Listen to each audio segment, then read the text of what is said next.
We're good. Okay, we'll call the meeting to order. Just to remind everybody, if you could please mute your cell phones or turn them off, that would be great. And then we have some opening remarks to read. So we'd like to welcome you to the hybrid in-person and virtual meeting of the Committee of Adjustments for the Township of Central Frontenac. Just so everyone is aware, members of the public may join in person or virtually. For those of you who may be new to the Committee of Adjustments, my name is Philip Smith and I am the chair of the committee. We also have with us tonight Bill Everett, Danny Meeks,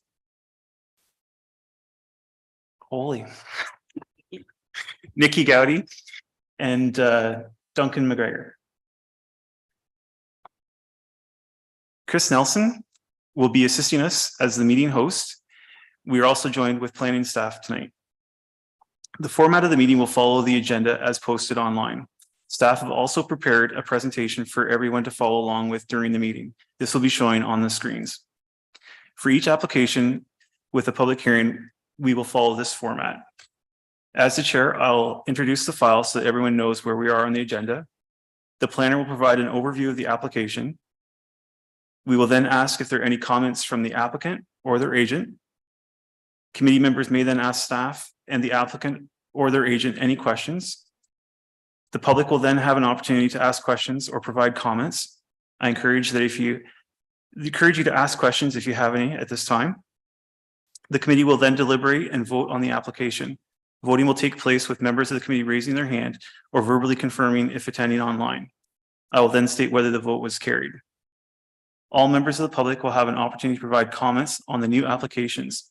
If a person or public body does not make oral submissions at this meeting or make written submissions to the Township of Central Frontenac before a decision is made, the person or public body is not entitled to appeal the decision. Please note that as of January 1st, 2023, only persons specified in the Act are permitted to appeal consent and minor variance applications. Township staff will be in touch following the meeting and will be forwarding a copy of the decision within 15 days to the applicant and anyone who has requested to be notified. Should you have any questions after the meeting, we encourage you to reach out to staff. The applicant, the minister, or any prescribed public body who has an interest in the matter may, within 20 days of making the decision or date of notice of appeal to the Ontario Land Tribunal against the decision of the committee, by filing with the Secretary Treasurer of the committee a notice of appeal. I will now ask Chris to provide an overview of how members attending virtually could participate. Thank you, Mr. Chair. Once the meeting is open to the public, the chair will ask if anyone has any questions or comments. Members of the public attending virtually will be asked to use the raise hand feature at the bottom of your screen. This alerts us that you would like to speak. Staff will then notify the chair that someone would like to speak and then proceed to unmute your microphone. You will receive a notification that your microphone has been unmuted. Please wait a second after unmuting your microphone before speaking.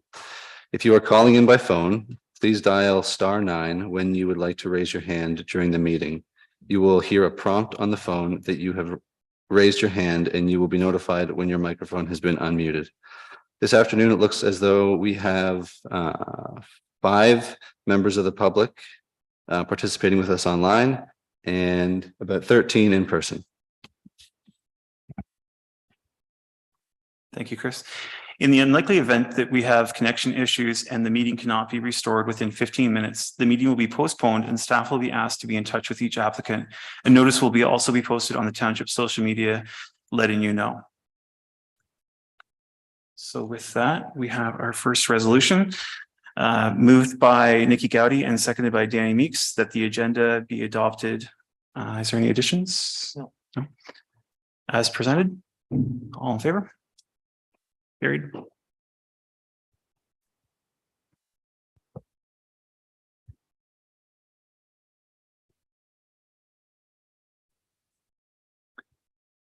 The next item is the approval of the minutes. We have a resolution moved by Danny Meeks and seconded by Nikki Gowdy that the minutes of the July 13th, 2023 be adopted as presented. All in favor? Carried.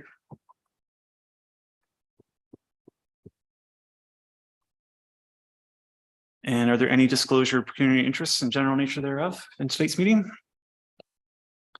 Seeing none from people here, we have Member Susan Irwin disclosed, she's not here tonight, but disclosed she has a conflict with the McDonald applications B2223 and B2223. No, sorry. 24, sorry. So we'll note that. And then myself, I have a conflict with B2423 HI Rose. So we'll reflect that in the minutes. Okay, and our first item on tonight's agenda is amended application B3222 OL Tryon.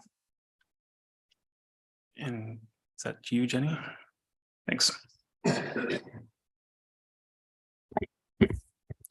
Thank you, Chair. This is an application that was before the committee in 2022. So they have received their provisional consent. On here, the lot in question is this green one in the middle. Previously, they had severed this red lot and then came in the red lot was in 2021. And they came back in 2022 to apply for this green lot. And the retained is this yellow, which does continue off. And there's a fairly decently long right of way that was created that connects up to the end of North Road. That approval was granted by the committee, including the right of way for access over all of these properties. What they're requesting now is an amendment to the conditions of approval to include an easement for hydro. So when they were going to service the properties, originally they had intended on getting hydro access over land from the abutting Baker Valley developments. That, for whatever reason, has not been the way they are going. It turns out they are going to be running hydro lines underneath the lake and coming up onto this proposed new lot. As a result, there'll be a small transformer on this lot, and therefore an easement is going to be required for access, maintenance, and other such by the previously severed lot over the newly created one that's in progress of being created. Here on the next slide, this has been determined in consultation with Hydro One and the legal representatives for the applicants. So on the left, you can see kind of an aerial. This is the previously created lot. This is the new lot, and this yellow box represents the same yellow box that you see here on the survey. This survey was submitted as part of the lot creation. So you've got part one on the survey here is the first lot. This up here is showing the right of way for access. And this is the second lot that's being created. And it's the amendment to these conditions because this is the lot on which the transformer is to be located. So the lawyer has contacted us and provided the wording with regards to that, which is detailed in the resolution. And further here shown on the screen that it's an easement over part one on plan 13R22909 in favor of part one on 13R22587. So the 22587 was the previously approved lot that has been finalized and registered through the land registry.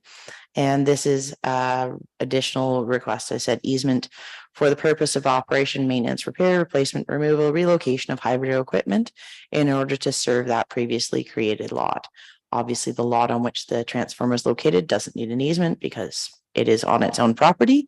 So this is the hydro to service the two lots. And part of the creation of those lots was the intent that they would have hydro servicing. As I said, it was determined that this was the best option to get the hydro to these properties from the surrounding connection points. I don't really know why they went under the lake and not overland from another place, but this is what Hydro's determined is appropriate. They worked with the Conservation Authority to run the lines underneath and get the appropriate permits for that.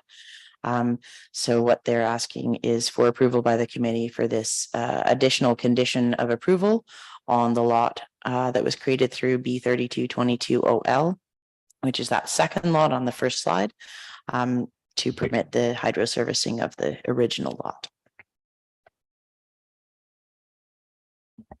Thank you. Is the applicant or their agent with us tonight? If they have anything to add? I'm just the person on the side. Yeah, this is just what we worked out with the, I guess, Hydro One, as they said it was the best option for us. So we're just kind of going through those guidelines, and hopefully, again, that's okay from their consultation. Okay, thank you. Does any of the committee members have any questions or comments this time? Is there anybody from the public here tonight wishing to speak to this application?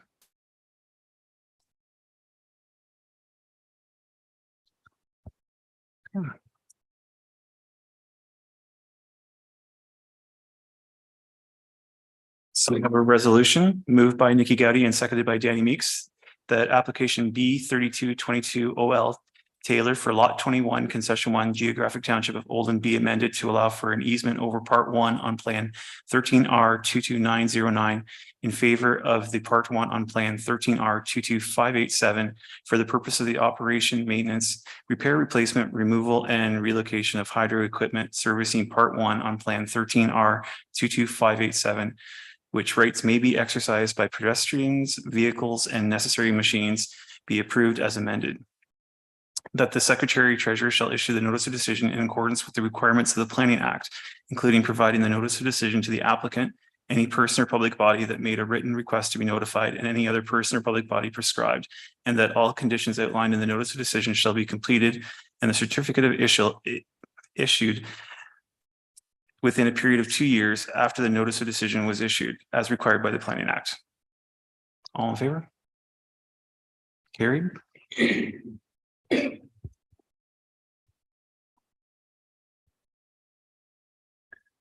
And the next item on our agenda tonight is applications for consent, and it'll be 6A, item B 2123 OL.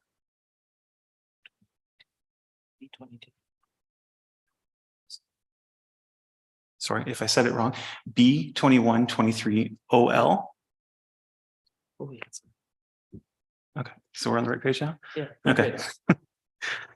And who is the planner for that application? Jenny, thanks. Thank you, Mr. Chair.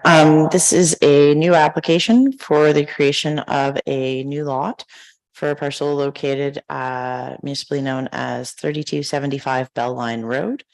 The proposed severed parcel will have about 13.5 meters of frontage on Bellline Road and 460 meters or so of frontage on a private road known as Sport Lane. The proposed severed parcel will be about 2 hectares or 5 acres in area, is designated as rural with a mineral aggregate potential overlay. It's more sand and gravel. It's a note more than a zoning or designation. And the severed parcel will be zoned rural. The retained parcel will have about 580 meters of frontage on Bellline Road and the same 461 meters of frontage on Sport Lane. The retained parcel will be about 32.5 hectares in area, has the same rural area and mineral aggregate potential. And the retained parcel will be split zoned a rural and a residential waterfront exception zone 1, so RWX1. And that is in keeping with the other waterfront residential lots along the shoreline of White Lake. So there's a special exception zone to limit some of the development on White Lake, to aid in the preservation of it, and anywhere within the 150 meters of the shoreline on this parcel has been included in that to ensure the protection of the lake. There is a water course identified as bisecting the retained parcel. There is no natural hazards or natural heritage features identified on the severed parcel.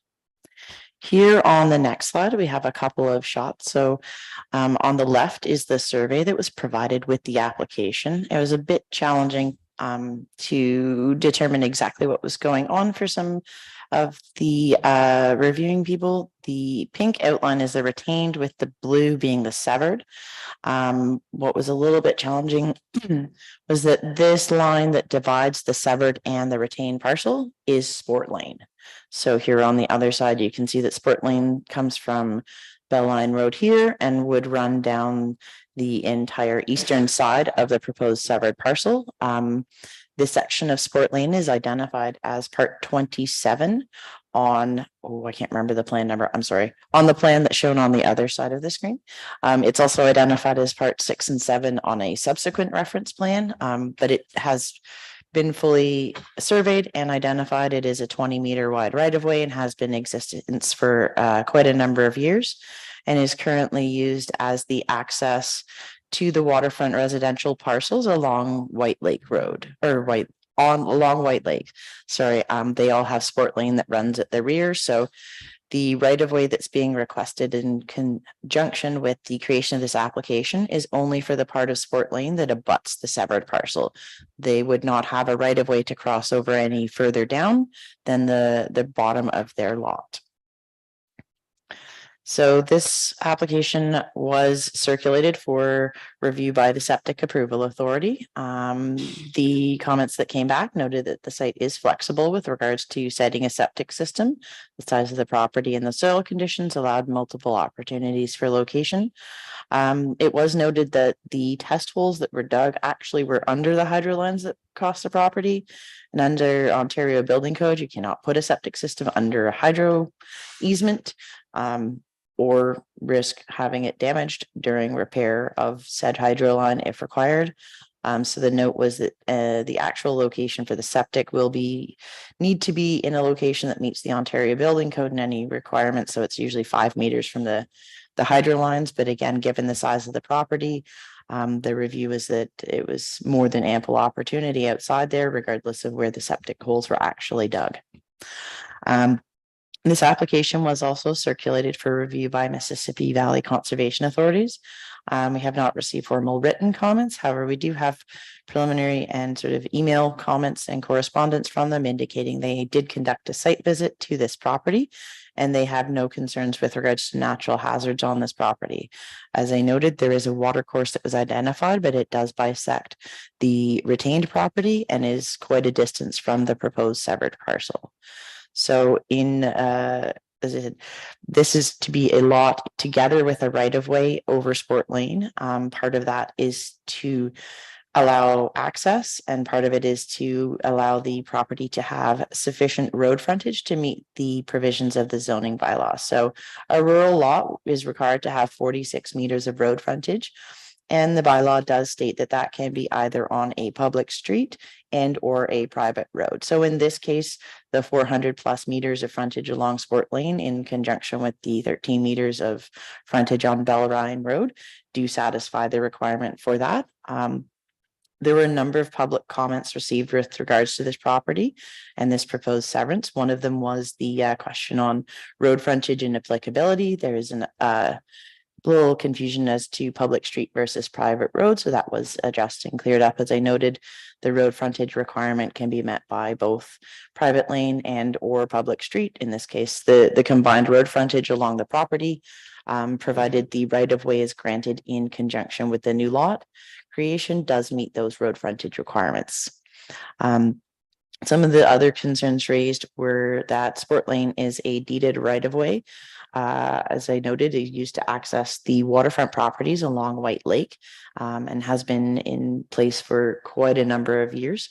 And there was concerns with regards to some of the potential impacts this new lot could have depending on where their driveway access from Sport Lane was located. And this is due to the topography along the property. It's level in some spots and fairly steep in others. So depending on where that was located, there is some winter maintenance done, but only in limited areas. And then the cottagers who are on White Lake that use this do park and then either walk in or ATVs or things, because in the winter it's just not safe and realistic to provide snow plowing along the entirety of the lane due to the steep hills along there.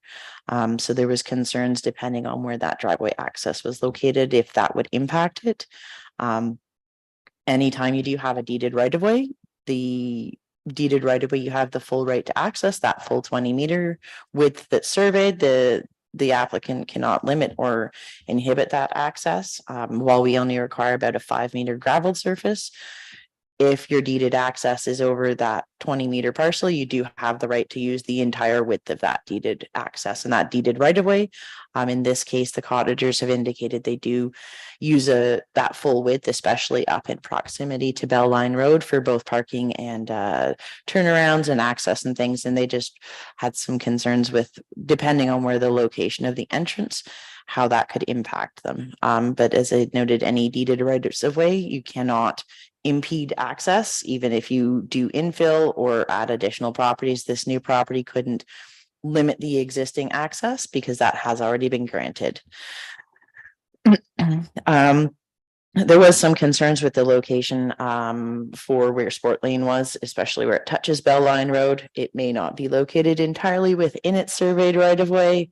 Again, that is due to rocks, outcropping. It's easier to sometimes go around than over, but again, that's more of a civil concern. If there was questions as to where it's actually located, we do approvals or not based on where the surveyed location is.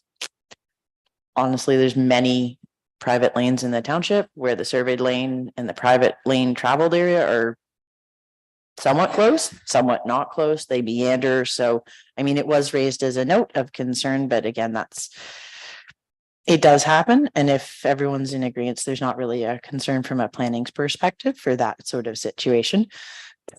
We do usually encourage people to, if they're doing new lanes, build the lane first, survey it second, because then you can actually survey it where it is. But again, this is a historic lane access for that.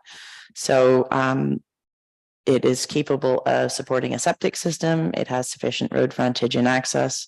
The Conservation Authority has indicated no concerns.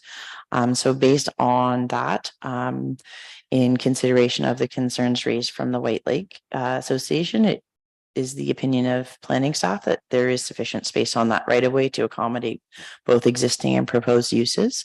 And planning staff are recommending at this time approval of this application, subject to the conditions outlined in the planning report, including a surveyor legal description of the new lot parcel. In addition to that right of way over the portion of Sport Lane, again, part 27 on plan 156, or parts 8 and 11 on 13R12176, depending on which the lawyer chooses to use. That refers to the same sections, and it will only be access over the part that abuts the new lot. In addition, road widening along the portion of Bell Line Road that the lot has frontage on. It was definitely less than the 20 meters required in the official plan, as Bell Line's more of a historic road. I believe it was about 12 to 15 meters. So we would look at having road widening in there as a standard condition like we do on any other one. Anything we can get helps. Parkland dedication fee, the standard 5%, outstanding tax on subject property, and a certificate signed within 2 years. Thank you, Jenny. Is the applicant or their agent here tonight? Do you want to come up to there?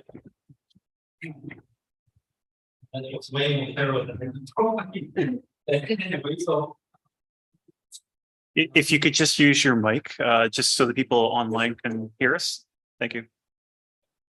Just push the little silver button. There you go. Okay, perfect. So I don't think that I can add much more. I just want to sever this piece of land because since it's a past sports lane road, my family doesn't really see using this piece of land, and it can be useful. So we kept the road as part of the retained piece, so that as to not cause any extra issues, especially with some of the things that you raised. So things won't change for the road, I think, from that perspective. And all we want is just this part to be severed so that we can possibly sell it. So that's as simple as this. Is there any questions from the committee members? Is there anybody from the public wishing to comment on this application? So we have one person. So just get you to speak your name clearly for the minutes. Yes, my name is Arlene Gregoire, and I am a cottager on White Lake. I'm here representing the White Lake Olden, because it used to be part of Olden Township Cottagers Association, and there's many members here that have come to also support the comments that I will be providing. We have some concerns. The application wasn't very clear as Ms. Capuzza. Is it Capuzza? Sorry. Has clarified in her report. We couldn't see very well on the documents that were circulated whether there was adequate frontage to Bell Line, where was going to the access be. So we had a number of concerns with the application, just because we just didn't know how much to comment and what exactly the impact was for our use and maintenance of Sport Lane. Sport Lane is made out of 3 pieces of land. Part 24 runs behind all of our cottages. Part 26 is owned by one of the members who bought the farm from the original farmer, and that allows us to circumvent ravines and so on and so forth for the road to be constructed. And then part 27, which runs alongside the lot that's being proposed to be severed. We, as an association, had to be established as part of the development agreement way back in 1970 to assume responsibility for Sport Lane.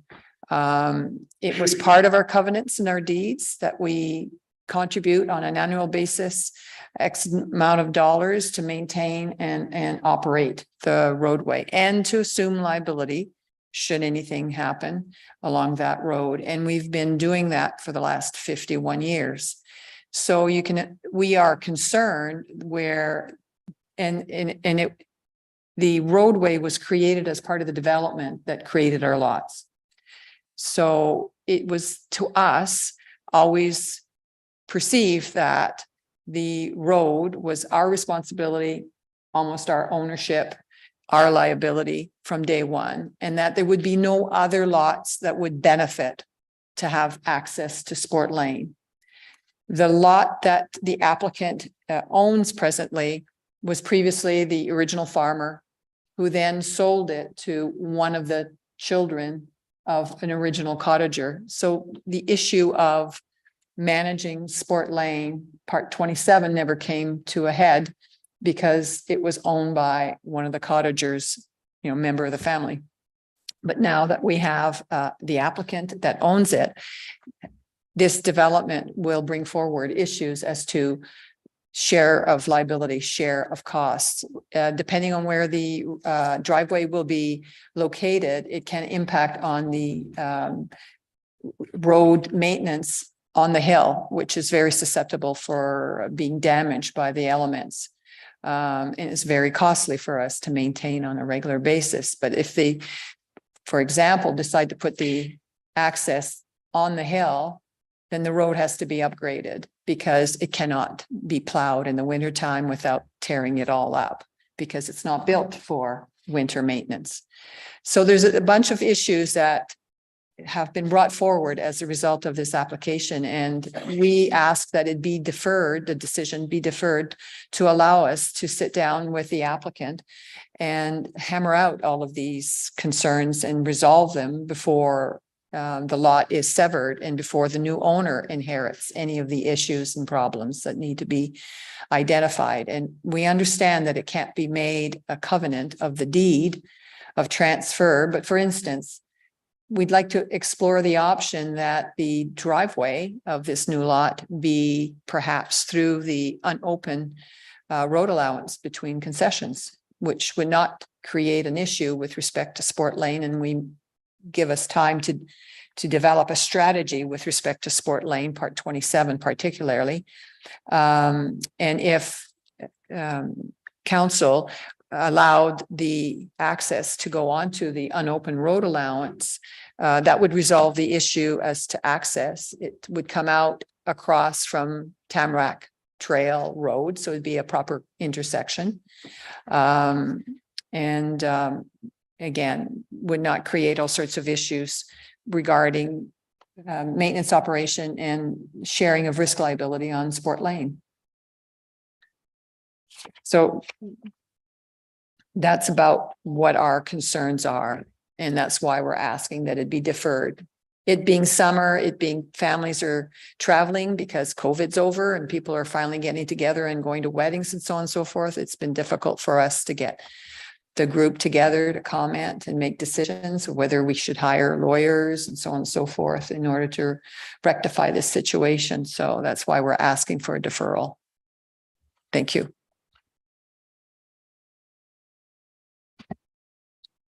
Do we have anybody else from the public wishing to comment?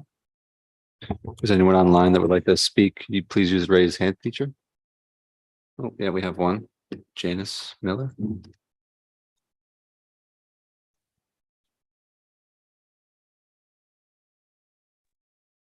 Yes, hello. Nelson Edwards is with me. He's going to speak on our behalf. So we are at the end of Sport Lane at 1296 Sport Lane, and we would like to support Arlene's remarks that we just be given a bit of time with a deferral to hammer out some of those details that Arlene has brought today. And we'd like to further have a review by the planning staff about the feasibility of providing access to the property from the unopened road allowance. And just so a deferral would into September or your next meeting would allow us all, or subsequent meeting, allow us all a little bit of time just to catch up. Thank you. Sorry, can you just restate your name for the record? Nelson Edwards, Thank you. 1296 Sport Lane. Does the committee have any questions?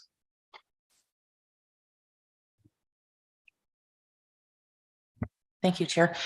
Did the Public Works Department go out and look at possible sites for a driveway with the applicant?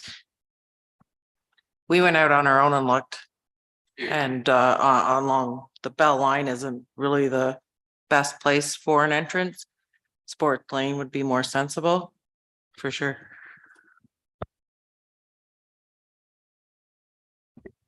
So I'm, Move up to the.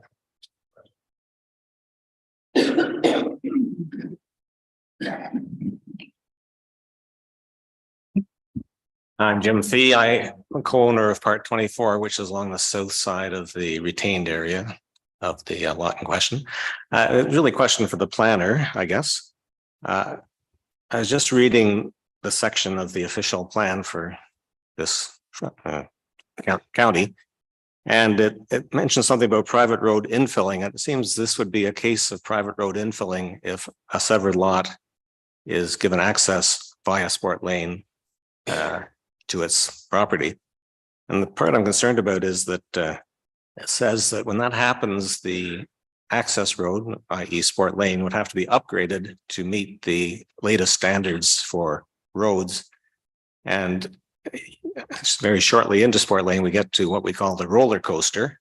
And it's got a slope of more than 16%, which wouldn't meet any of the guidelines, current guidelines for private roads.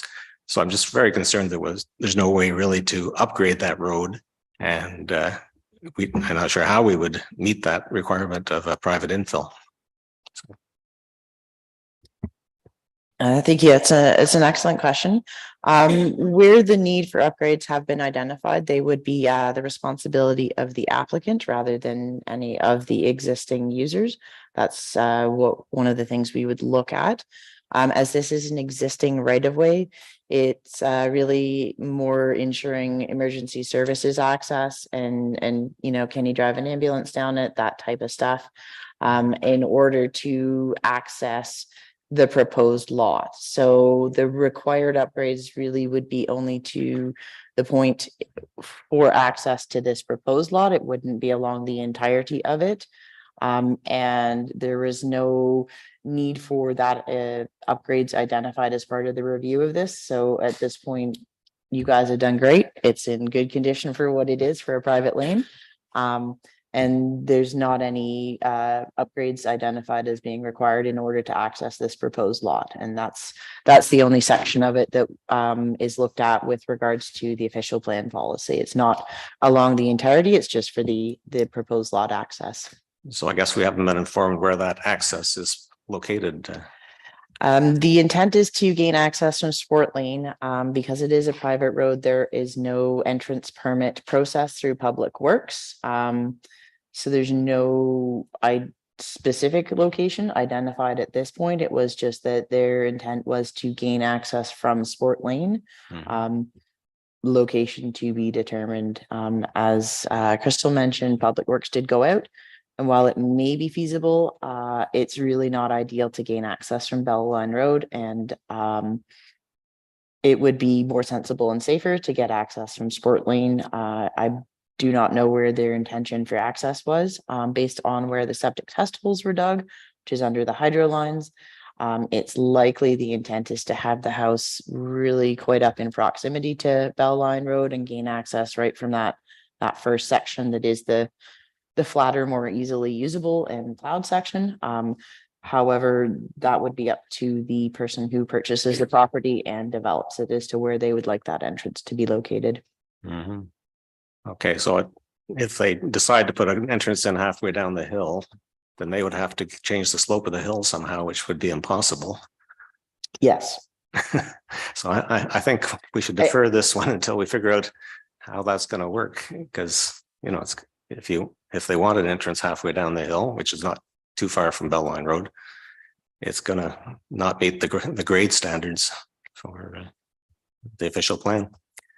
So I'd support deferring this until we can figure out either a way to access off Bell Line. I must say that the application I got in the mail, or didn't quite get in the mail, but was supposed to get in the mail, didn't mention the right of way or the easement or anything until we saw the planner's report where it was discussed. But prior to that, we had no idea that Sport Lane was involved particularly. We were just concerned about any impacts on Sport Lane, and I would certainly support access off Bell Line as much as possible. Thank you. Thank you. Is there any other questions from the committee? There's one more online. One more online. Okay, thanks, Chris.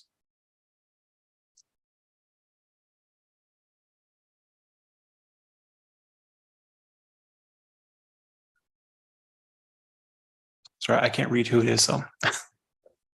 It's Janice Miller again. Trying to get her to, there we go.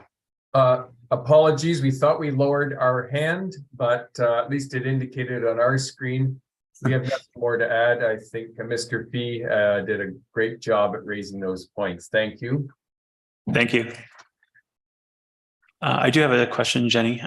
So you had indicated that the right-of-way needed to be granted to the entire length of the proposed lot. Is there a reason why it can't just be as far as the crest of the roller coaster that were identified? I say it wasn't necessarily that needed to be graded the entire length, but it was that in order to facilitate access to this lot, it doesn't need to be the entire length of Sport Lane for that. And when Public Works went out, there was no concerns expressed with regards to the condition of the lane for access. So at this point, there were no recommendations for any upgrades to the existing condition in order to facilitate the severance.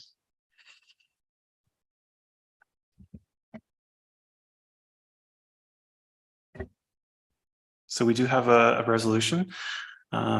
It's moved by Danny Meeks and seconded by Nikki Gowdy that consent application B2123 OL for the property located at part lot 19 and 20, concession 9, geographic township of Olden, for a 2.5 hectare, 5 acre parcel as a new lot together with a right of way be approved subject to the conditions noted in the planning report.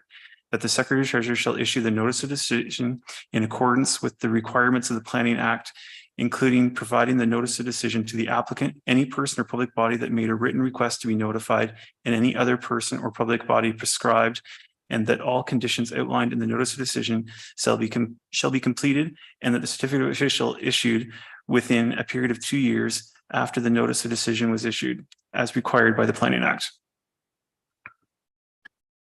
And are all in favor? Opposed? Carried.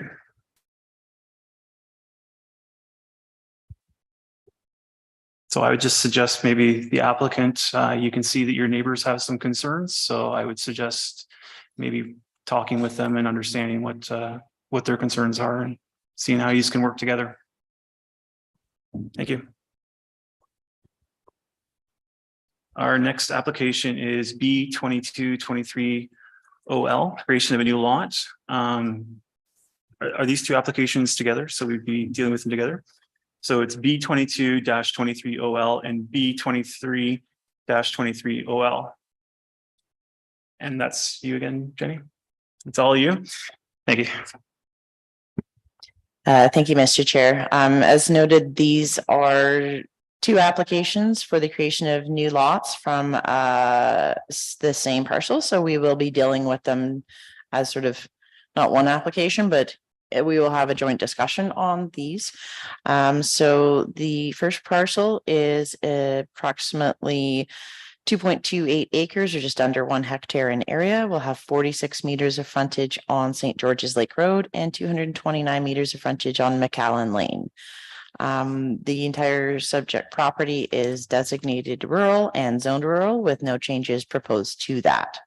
It was noted that there were some areas of wetlands on the subject property. More to come on that.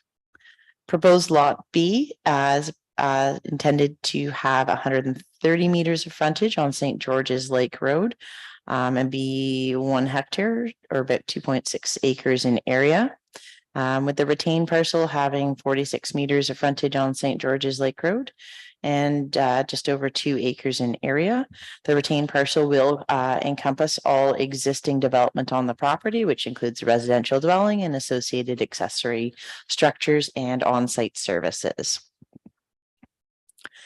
Here on the next slide, you can see there's a more creative lot layout than sometimes we see. We do prefer more regular ones, but in order to accommodate existing and anticipated development, as well as road frontages and entrance requirements, this is the lot configuration that was proposed. So lot A that I noted is shown here in red, and that's the one that also runs along McAllen Lane.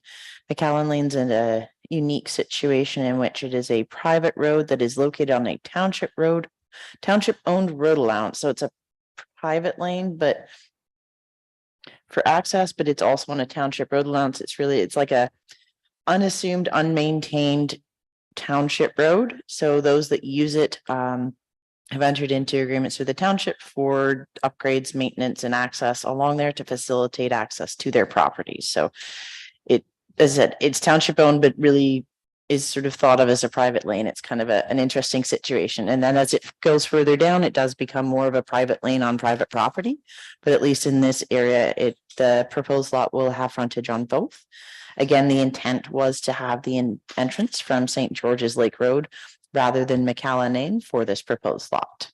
Lot B, again, you can see the entrance is anticipated to, or proposed to be in the center here. Public Works did go out and review these. It is potentially possible to gain entrances from both of these. However, there were some additional concerns raised from the technical agencies and commenting agencies here. So both proposed lots were circulated for septic review. Comments have not been received yet from the Septic Approval Authority. Potential concerns with test holes not being dug, so review cannot be done until such time. When Mississippi Valley Conservation Authority went out to review this, and they were circulated because they are within the waterfront district per the official plan. We don't have, again, formal comments back from them, but they have conducted a site visit and noted that most of these, both severed parcels actually are wetlands. The township or the mapping available to the county and township staff did not indicate the presence of any wetlands on the property whatsoever, and it was not indicated by the applicant that this was a concern. However, Conservation Authority has provided further mapping subsequent to this that shows quite significant portions of both lots A and B are wetlands and are of sufficient area that they are regulated by the Conservation Authority. So there would be permit controls with regards to that. In addition, there's a 30-meter setback required in the township zoning bylaw for any development from any wetlands, whether they're regulated by the Conservation Authority or not, and whether they're mapped or not. If they have been identified, then there is a setback applied under the zoning bylaw. So there was concerns with regards to that as to whether a building envelope could even be identified on either or both of the severed parcels. Following comments, again, no written formal comments from the Conservation Authority, lots of emails back and forth as a result of their site visit, that it was determined it is entirely likely that maybe one development envelope could be identified, potentially somewhere between lots A and B that are proposed. But at this point, they are requesting deferral of this application until further investigation and likely a survey sketch and layout of the property has been done to identify both the marked wetland areas as well as identify a suitable building envelope that does meet all the required setbacks. In addition, there were many public comments received regarding these applications. The concerns raised included wetlands and water flow on the property and through the property towards St. George's Lake, which were again the similar concerns raised by the Conservation Authority when they did their site visit. Additionally, there was some concerns raised by the neighbors that the existing property potentially is being used on a short-term rental basis, and that should these other properties be severed and developed, they would also be used as short-term rentals. And there's concerns regarding that this density of short-term rentals potentially could be considered a commercial use, as it would be one dwelling per property. They would still be considered a residential use, even if it's a short-term rental. If you rent your property, it doesn't change the use of the property because it is a residential and that is what's being used regardless of the ownership of that property. And that's been established numerous times in legal precedent. More often comes up with regards to university areas. You've got massive rentals, but they're still residential because people live there. So that was a concern that was raised, but again, as Central Frontenac does not have any current bylaws or regulations regarding those, that was something that was noted, but there is no ability to do more further control on those types of rentals at this point. Additional concerns included access from St. George's Lake Road versus McAllen Lane again, and that was resulted in the private versus public, who owns it, who maintains it.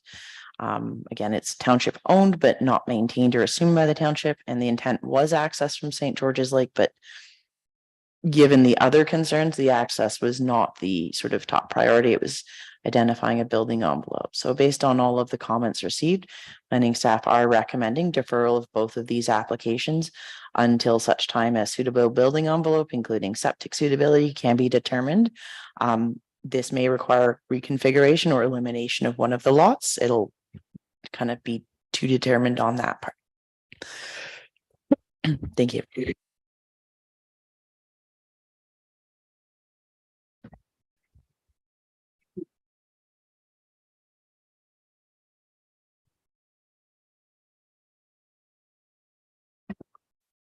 Thank you, Chairman, for having me here tonight. I just wanted to address first the wetland section of the property. When I first initially looked at what was there, noted that the McCallum Lane area, there was a bit of wet water there. It wasn't very large, but then on the opposing side, that's where my cottage is, that creek that drains that area was always dry. So I'll accept that as my not understanding of what wetland might be. And I'm happy to work with the Mississippi Conservation Authority to determine what might be best for that. It's not in my intent at all to infringe on wetland areas. So I do want to honor that. I think there has been a lot of talk about Airbnb. I'll recognize that I do operate an Airbnb at my cottage. I think the confusion comes with me owning the property that I'm asking the severances on as well, where there are 2 long-term rentals. My intent is not to have that to change, and it is to be long-term rentals. So I'm not really looking to increase any of the Airbnb or short-term rentals in that area. Should a lot be granted, that is again my intent. I am not looking to add another Airbnb to that area. I'm not sure where that information is coming from, but I just wanted to state that that's truly not my intent at all. In terms of McAllen Lane,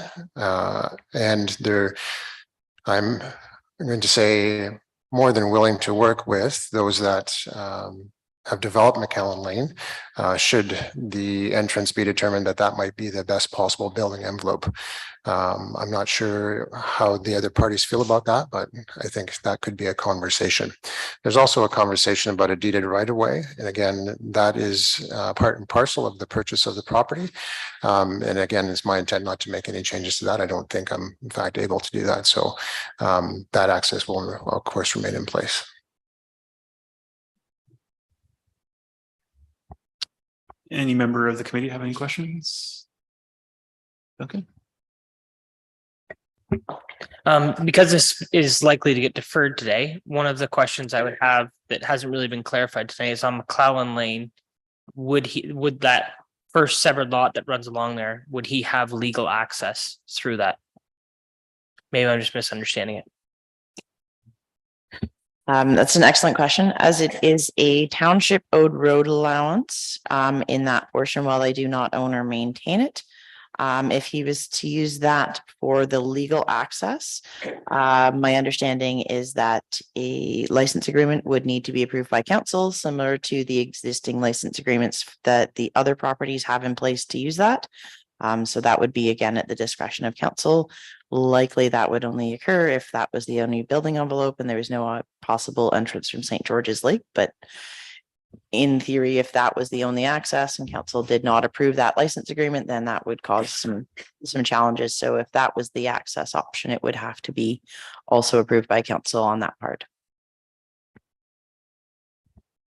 Thank you. That was going to be one of my questions about licensing agreements. So is there any other questions from the committee?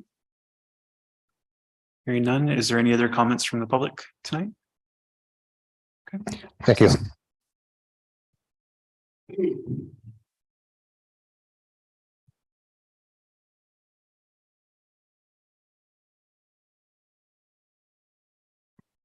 My name is Tim Rickards. I live at the end of McAllen Lane.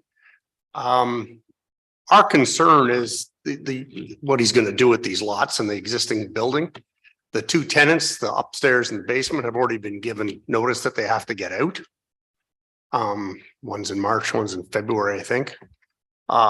So why would you, if this was going to be long-term rentals, why would you tell the existing people who are paying their rent that they have to leave?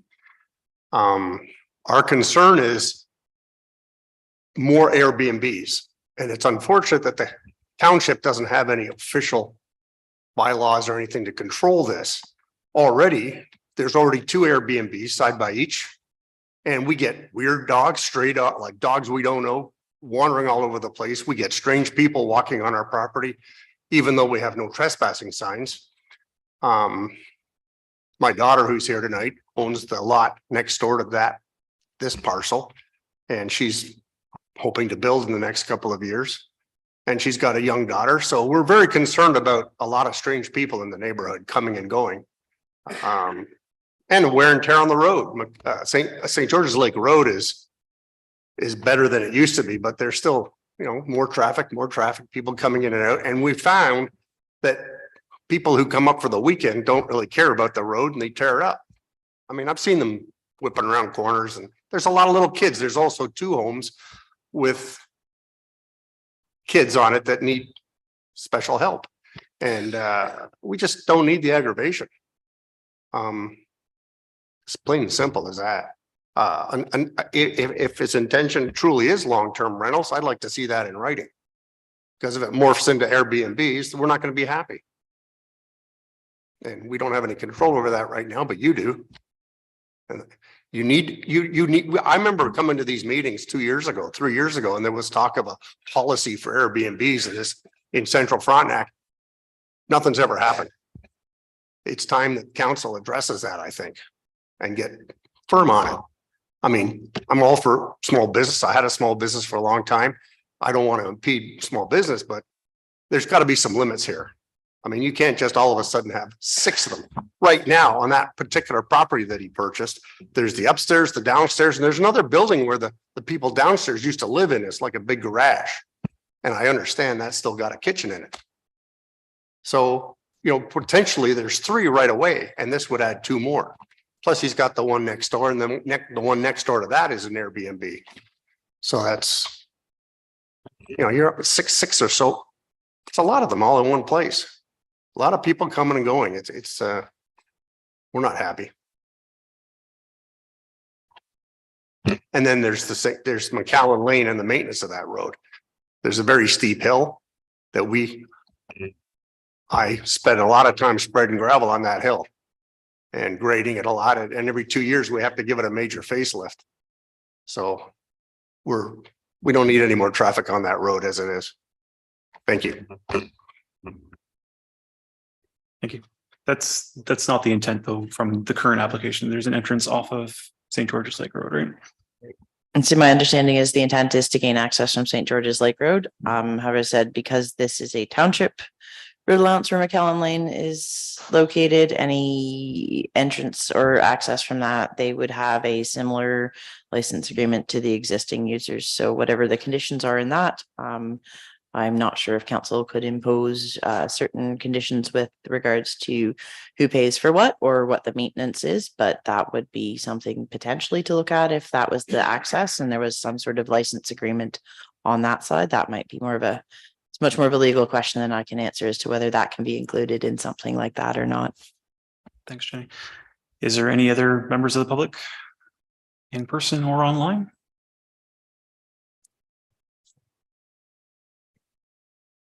Yep, come back up. Thank you.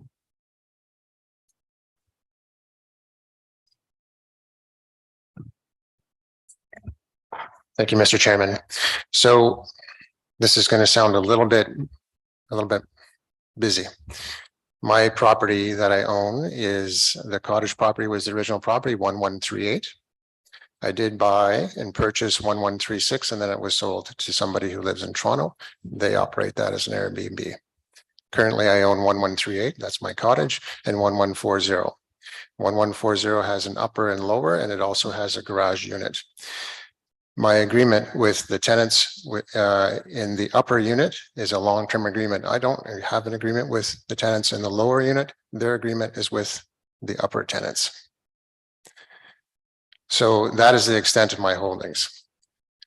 Again, my intent with the severed lots, should that occur, again, based on whatever the Wetland Authority might say, is to either build a family unit on that and sell it, or sell the property off. That is it. In terms of traffic for Airbnb, just noting that traffic, I would just say when I lived there, I was in and out of that road probably more than the Airbnb people were there. Anyways, that's another conversation. Thanks for hearing me again. If there's nobody else from the public, is there any further comments from the committee? Go ahead, Duncan. So if this gets deferred and brought back in September, I guess, we'll have the answers from the Conservation Authority onto the wetlands and the septic authority on whether a septic can be installed. Correct? That's correct.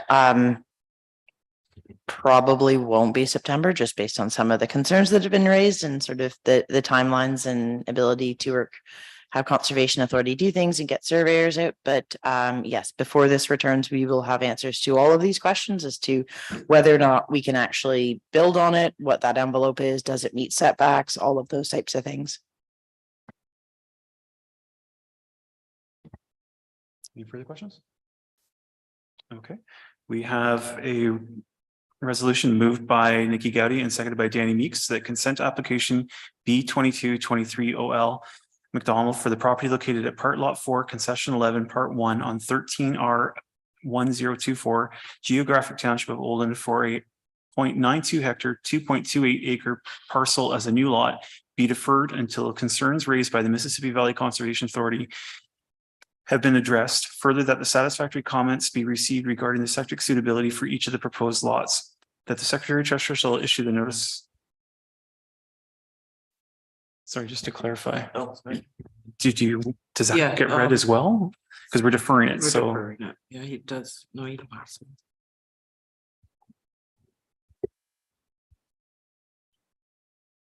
I never did. Okay, and all in favor of deferral? Carried. And we have a resolution moved by Danny Meeks and seconded by Nikki Gowdy that consent application B 2323 OL McDonald for property located at part lot 4, concession 11, part 1 on 13R1024 geographic township of Olden for a 1 hectare, 2.6 acre parcel as a new lot be deferred until concerns raised by Mississippi Valley Conservation Area have been addressed. Further, that satisfactory comments be received regarding the septic suitability for each of the proposed lots. All those in favor of deferral? Carried. Sorry, deferred. Where's that other? So we have a resolution moved by Nikki Gowdy and seconded by Danny Meeks that Bill Everett act as chair for the portion of this meeting for item 6E on the agenda. All in favor? Carried. Thanks.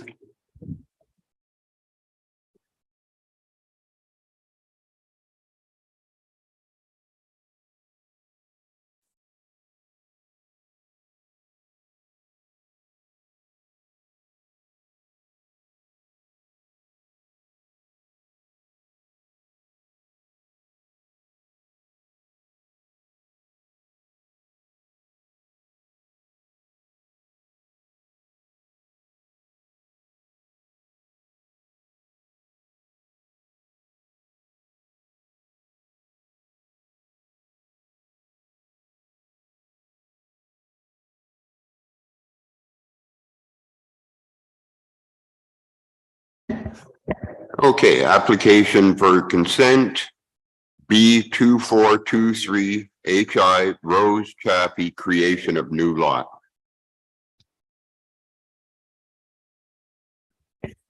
Excuse me, could we keep the conversation down, please?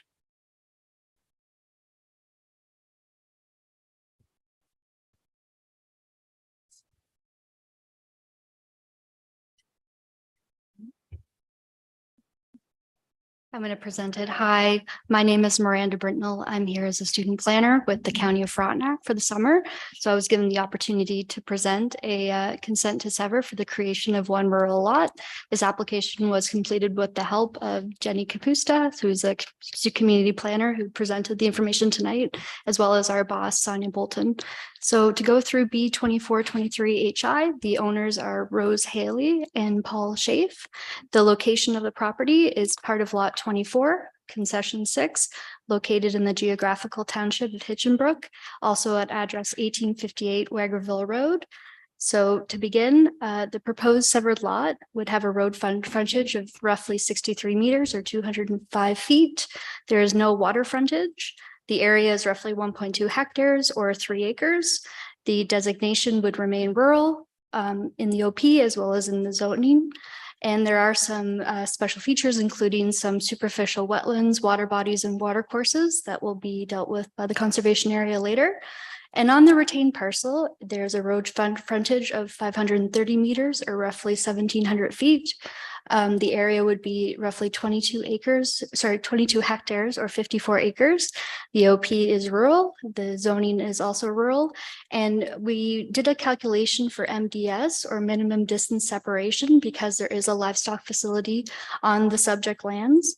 And it was determined that it would not interfere with any future proposed development. So for the next slide. Sorry about that, technical difficulties. There we go. So we did circulate to the appropriate authorities for comments. So the first circulation went to the Rideau Valley Conservation Authority. The comments were dated July 20th, and they indicated no objection to the application as submitted, though I will note that there is a highly vulnerable aquifer located on the northeast. The second piece is the septic inspection currently completed by the Township of South Frontenac. We have not received formal comment, although they have reached out via email to let us know that they have reached out to the applicants. So the suitability would be as a condition of approval. And then finally, for public comments, the township did not receive any comments from the public for this particular plot. So just as a quick map, just to show where the proposed severance is, it was that green box on the southeast, and that is the overall retained lands. Thank you, Jenny. So finally, it is a recommendation of the planning staff that the council approved this lot creation application with the following conditions.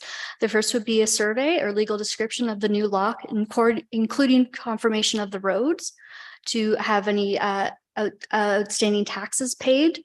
A certificate of official be signed within 2 years, and that should the lot be sold, it would be subject to a 5% parkland fee within 5 years, as mentioned. And then finally, just to reassert the need for suitable septic approval by the current authority of South Frontenac. So I hope that answers any questions. Thank you very much.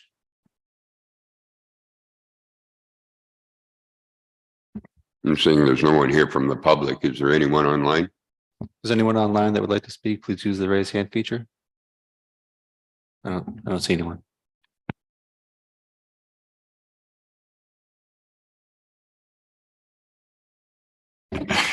Anyone on the committee? So there was an aquifer mentioned. Because it was mentioned, why was it mentioned and where is it located on the property? That is a fairly standard comment that Rita Valley brings up. Large swaths of the township are identified as highly vulnerable aquifer.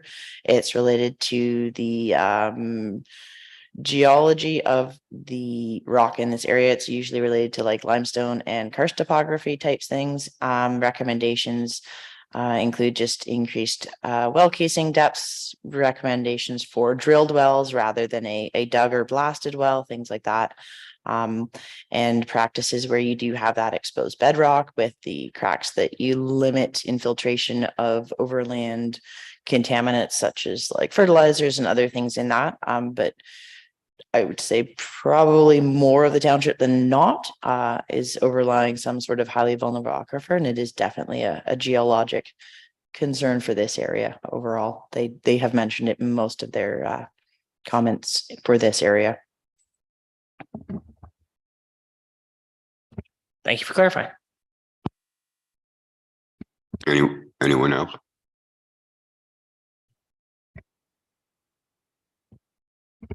The barn in question, is it on the retained parcel of land or is it across the road?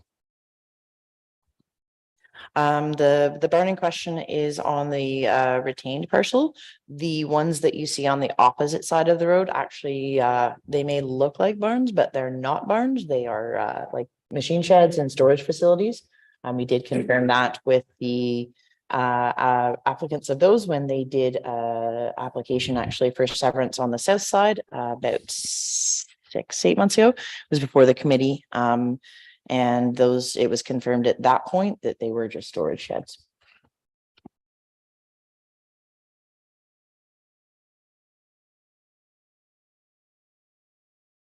You get to read that.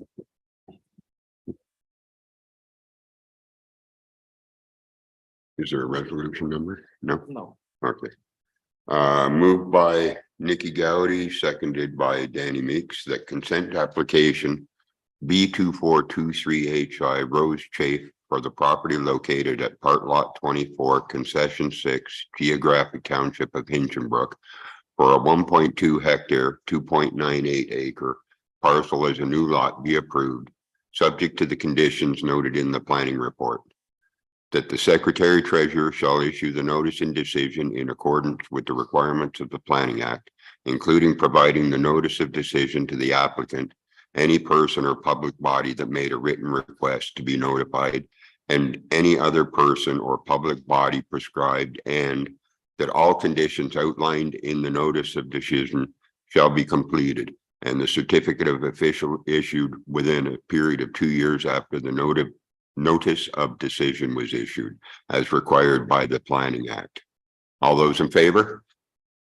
Carried.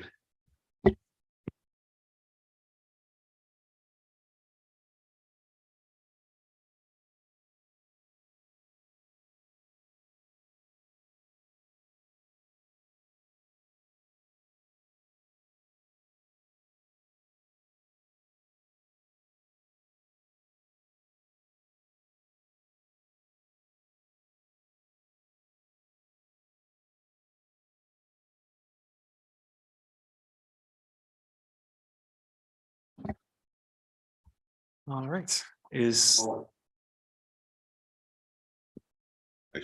oh. Is there any other planning business to come before the committee tonight? Seeing none. We have a resolution moved by Danny Meek, seconded by Nikki Gowdy, that this meeting be adjourned until 6 p.m. September 14th, 2023, virtually and in person at the Oso Hall, 1107 Garrett Street, Sharp Lake. All in favor? Carried.